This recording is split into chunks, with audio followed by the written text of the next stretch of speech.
Assalamualaikum warahmatullahi wabarakatuh. Dan salam Malaysia Madani. Nama saya Muhammad Syokar Arif bin Muhammad Ismail dari kelas 6 UPN di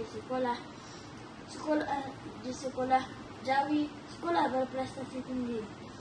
Hari ini saya akan memperkenalkan satu buku yang telah saya baca dan akan membentangkan di hadapan kamu semua. Buku ini berjudul Kenali Rasul Kita, Nabi Muhammad SAW.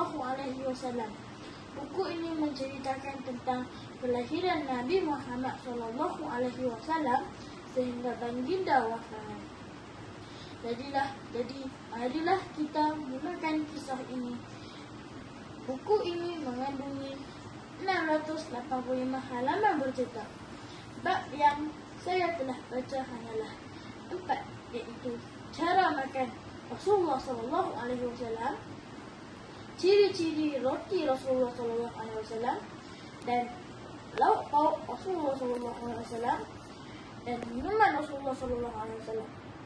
Yang pertama, cara makan Rasulullah SAW ialah menjilat jarinya selepas makan dan Nabi makan dengan 3 jari sahaja.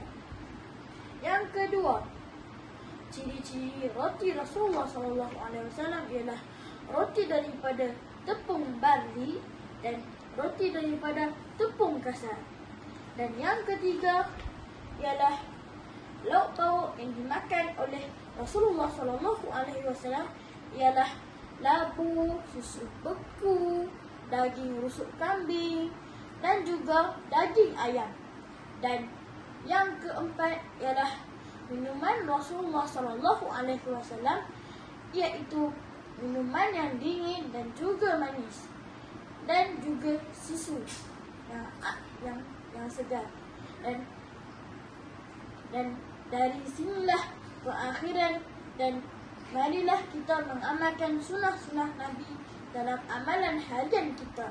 Akhir kata, sebagai tanda kita menunjukkan kasih sayang Rasulullah SAW. Assalamualaikum warahmatullahi wabarakatuh. Bye.